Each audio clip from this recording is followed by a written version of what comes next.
আসলে আপনারা ভালো জিনিসটা তো ভালোভাবে নিতে পারেন না। হ্যাঁ, মানুষ যে একটা আনন্দ করে একটা ভিডিও ছাড়বে, সেটাকে আপনারা নানাভাবে নানা কমেন্ট করবেন। হ্যাঁ, কুকুর দিয়ে ইনকাম করছেন, কুকুর দিয়ে ভিউ ব্যবসা করছেন, কুকুরের ভিডিও আপলোড করে দিয়ে পয়সা ইনকাম করছেন। এই আমাদের চ্যানেল তো এখনও মনিটাইজই হয়নি, চ্যানেল থেকে তো একটা টাকাও ঢোকে না। আমরা আনন্দের জন্য, আনন্দ করার জন্য ভিডিওগুলো ছাড়ি। আপনারা ছাড়েন না আপনাদের বদনের ছবি, আপনাদের বউ বাচ্চারা কী করছে ছাড়েন না।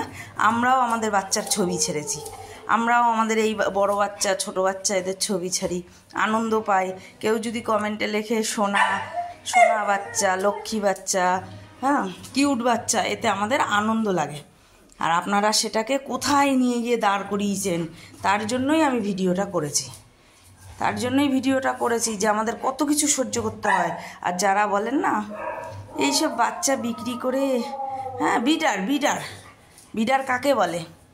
আমি তো মনে করি বিডাররা যা যত্ন করে, যা কেয়ার নেয়, এরকম সাধারণ পাবলিক তো একটা কুকুর কেনে, তারা কেয়ার নেয় না। তারা আনন্দের সহিত বাচ্চা কেনে, 2 মাস 4 মাস 6 মাস হওয়ার পরে আমার বউ পছন্দ করছে না, আমার মা পছন্দ করছে না, বা কুকুরটা নিবি, কুকুর বলেই বলছি আমি, তখন তো এরা কুকুর কত কিছু হয়ে যায়, কুত্তা নিবি ফ্রিতেই তোকে দিয়ে দেবো।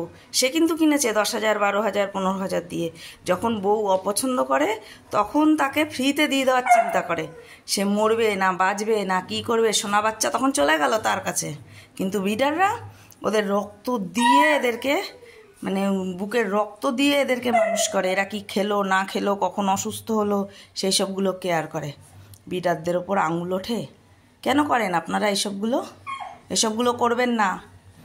একটা কিছু বলার আগে 100 বার ভাববেন।